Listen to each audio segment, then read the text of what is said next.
సాధారణంగా అన్ని ప్రాంతాల్లో కూడా వినిపిస్తుంది. ఒక విధంగా కాంగ్రెస్ పుంజుకోవడానికి కూడా ఈ బీఆర్ఎస్ యొక్క ఇటువంటి ప్రవర్తన వల్లే. ఎందుకంటే ఎన్నికలకు ముందు 2023 ఎన్నికలకు ముందు తెలంగాణ వ్యాప్తంగా బాగా ప్రాచుర్యం ఉన్న పార్టీ బీఆర్ఎస్. తర్వాత దానికి సెకండ్ ఆప్షన్గా బీజేపీయే గవర్నమెంట్ ఫామ్ చేస్తుంది అనే విమర్శ కూడా అన్నిటా వినిపించింది.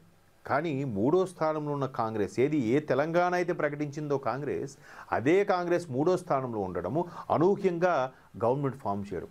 అఫ్కోర్స్ బొటాబొటి మార్కులే పాస్ అవ్వచ్చు, 61, 64 సీట్లతోనే గవర్నమెంట్ ఫామ్ చేయొచ్చు. కానీ ఎలా సాధ్యమైంది?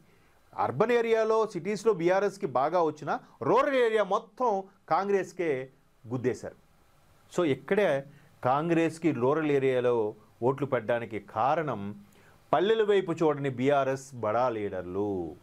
ఎంతసేపు సిటీలు, పల్లెల కన్నా సిటీస్లోనే ఎక్కువ జనాభా ఉన్నారు, వాళ్ళని కాన్సన్ట్రేట్ చేస్తే మనం సగం సీట్లు అక్కడే కొట్టేయచ్చు, అదే మనకి మెయిన్ ఆయుపట్టు, ఓటింగ్ పర్సంటేజ్ అక్కడే వస్తుందనే కాన్సన్ట్రేషను మేబీ తీవ్ర నిరాశలో బీఆర్ఎస్ లోకల్ క్యాడర్ వెళ్ళిపోయిందనడానికి ఇది ఒక నిదర్శనం అయి